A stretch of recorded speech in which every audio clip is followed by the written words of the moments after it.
आज हम लोग जो पढ़ने जा रहे हैं वो है चक्रवृद्धि ब्याज। और चक्रवृद्धि ब्याज में जो क्वेश्चंस आए हुए हैं, ठीक है, उसके ऊपर पहले हम जो है नजर डाल लेते हैं एक कि किस टाइप के क्वेश्चंस पूछे गए हैं।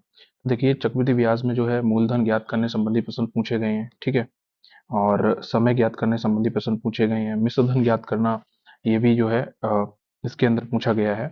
और अगर हम सबसे ज्यादा जो क्वेश्चन पूछे गए हैं उस पर निगाह डालें तो 21 क्वेश्चन पूछा गया है कुल चक्रवृद्धि ब्याज ज्ञात करने संबंधी जो क्वेश्चंस हैं वहां से। वहीं अगर हम जब एसआई और सीआई का अंतर दिया हो, डिफरेंस दिया हो, तो वहां से जब जो क्वेश्चंस पूछे गए हैं वो लगभग 11 क्वेश्चन पूछे गए हैं। तो सबसे ज्यादा 21 और उसके बाद 11, ये जो है क्वेश्चन पूछने का ट्रेंड रहा है टोटल। और अगर हम बात करें रिपीटेड क्वेश्चंस की, तो वो लगभग 49 रिपीटेड क्वेश्चन है और यूनिक क्वेश्चन 26 हैं। तो टोटल मिलाकर जो है 75 टाइप या 75 क्वेश्चंस जो है पूछे गए हैं 2001 से 2021 तक, अभी तक।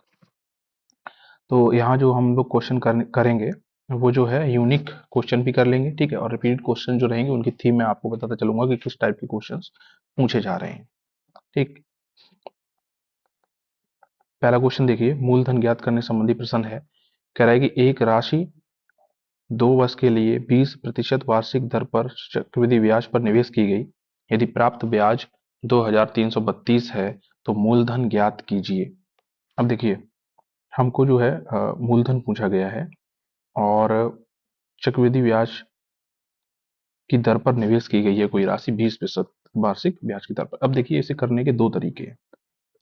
देखिए, 20% की जो वैल्यू होती है वो कितनी होती है, फ्रैक्शन वैल्यू, तो 1/5 होती है, ठीक है। और 2 वर्ष के लिए जो है निवेश की गई, तो मतलब 5 से कोई राशि कितनी हो जा रही है, 6। और कितने वर्ष के लिए, 2 वर्ष के लिए। तो यहाँ ध्यान रखिए, जब भी हम वर्क करते हैं, एक सेकेंड,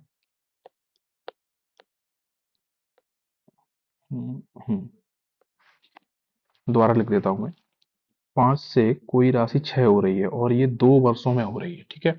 अगर ये 2 वर्षों में हो रही है तो ये जो कोष्टक लगा के मैं ऊपर वर्ग लिख रहा हूँ, स्क्वायर लिख रहा हूँ, ये किसको दिखाते हैं, टाइम को दिखाता है। हमेशा ध्यान रखिए, चक्रवृद्धि ब्याज में जब भी टाइम की बात की जाएगी तो वो जो है कोष्टक में स्क्वायर लगा के ऊपर दिखाया जाएगा, ठीक है।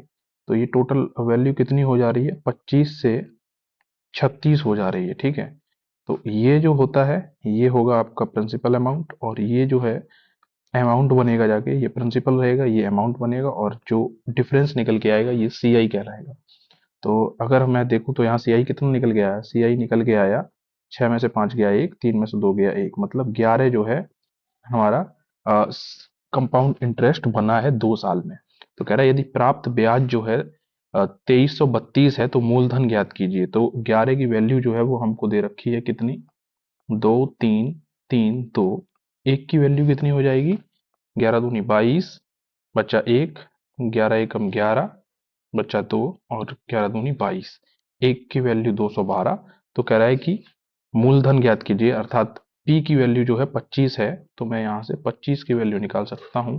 तो 25 इंटू 212, ठीक है, 25 इंटू 212 करेंगे तो क्या निकल के आएगा, तो निकल के आएगा 25 दूनी 50 की जीरो, हासिल 5, और 25 एकम 25 और 5 23 की जीरो, हासिल 3, 25 दूनी 50 और 3 53, ठीक है। तो 5300 जो है आपका आंसर होगा करेक्ट, यानी विकल्प ए सही आंसर हो जाएगा, ठीक है।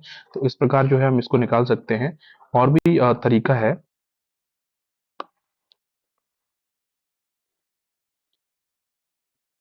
अब हम लोग देखेंगे दूसरा तरीका।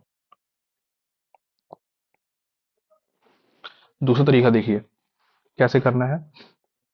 पहले तो हमको ये पता होना चाहिए कि जब हम कंपाउंड इंटरेस्ट निकालते हैं तो वो लग 3 तरीके से निकल निकल सकता है, ठीक है।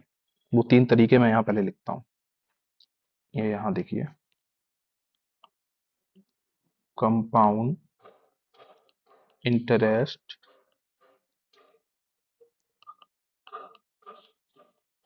निकालने के मेथड, जो मेथड है वो 3 ही है बेसिकली। वो कौन कौन से है वो मैं यहाँ लिख दे रहा हूँ। पहला है रेशियो मेथड,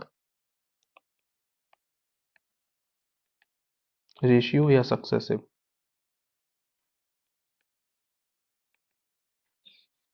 स्पेलिंग देख लेना आप लोग सही है कि नहीं। और जो दूसरा रहेगा मेथड, उसका नाम है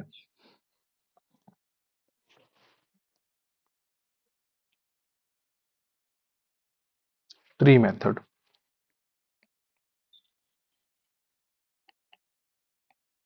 ठीक, आप यही दोनों जो है ज्यादातर जो है यूज करेंगे, इसी के बारे में मैं बताता चलूंगा। अब जो है, अभी जो हमने किया है, ये किया है फ्रैक्शन मेथड से या रेशियो मेथड से, ये बोल सकते हैं। अब हम लोग करेंगे जो है ट्री मेथड से। इस क्वेश्चन को कैसे करेंगे वो देखिए। तो जो 20% की वैल्यू हमारे पास निकल के आई है 1/5। अब पूछ रहा है 2 वर्ष के लिए, तो जितने वर्ष के लिए पूछा जाए ना उतना ही हम इस पर क्या लगा देंगे, पावर लगा देंगे, और इसको हम जो है प्रिंसिपल अमाउंट मान लेंगे। तो ये जो 5 है, 5 की पावर कितनी हो जाएगी, 2, यानी 25। 25 को हम मान लेंगे क्या, प्रिंसिपल अमाउंट। और ट्री मेथड में हम क्या करते हैं, इसी का जो ये जो वैल्यू दी गई है फ्रैक्शन वैल्यू, इसका ही हम 1/5 करते जाएंगे। तो 1/5 करेंगे जब हम इसका, तो कितना निकल के आएगा, 5। और इसका 1/5 करेंगे तो कितना निकल के आएगा, 5 निकल के आएगा। हमने ये 2 बार क्यों किया, क्योंकि ये 2 वर्ष के लिए है। जितने वर्ष के लिए हो गए उतने ही टाइम के लिए हम ये सब करेंगे, ठीक है। और ये तो हो गया 2 वर्ष का SI। अब जब हम इसका CI निकालेंगे, चूंकि CI निकालने की बात हो रही है, तो CI फिर से इस पर लगेगा। 1 साल के बाद ब्याज पर ब्याज मिलता है, CI, है ना। तो इसका भी हम 1/5 निकालेंगे तो कितना निकल के आएगा, 1। ठीक है। तो कह रहा है कि प्राप्त ब्याज 2332। अब यहाँ से हम अगर ब्याज निकालें अपना टोटल, टोटल CI की वैल्यू, तो 5 5 10 और 1 कितनी निकल के आ रही है, 11। लेकिन सवाल में हमें दे रखी है कितनी, 2332। तो एक की वैल्यू कितनी आ जाएगी, एक की वैल्यू निकल के आएगी हमारे पास, अभी हमने निकाली थी 212। तो हमें चाहिए कितनी की, 25 की वैल्यू चाहिए। तो 25 इंटू 212, और यहाँ से आंसर निकल के आ जाएगा 5300 रुपए। ठीक है। तो अगेन ये 2 तरीके हैं, दोनों ही बहुत ही अच्छे तरीके हैं, अच्छे मेथड है। यहाँ से जो है आप आसानी से मूलधन ज्ञात कर सकते हैं। ट्री वाला मेथड जो है वो कुछ ज्यादा ही एडवांस है। यहाँ से आप न केवल मूलधन ज्ञात कर सकते हैं, बल्कि CI ज्ञात कर सकते हैं। फर्स्ट ईयर का जो है प्रिंस जो सिंपल इंटरेस्ट होता है, आप उसको ज्ञात कर सकते हैं। CI SI का डिफरेंस यहाँ से ज्ञात कर सकते हैं आप ट्री वाले मेथड से। बहुत ही लाभदायक है, ठीक है।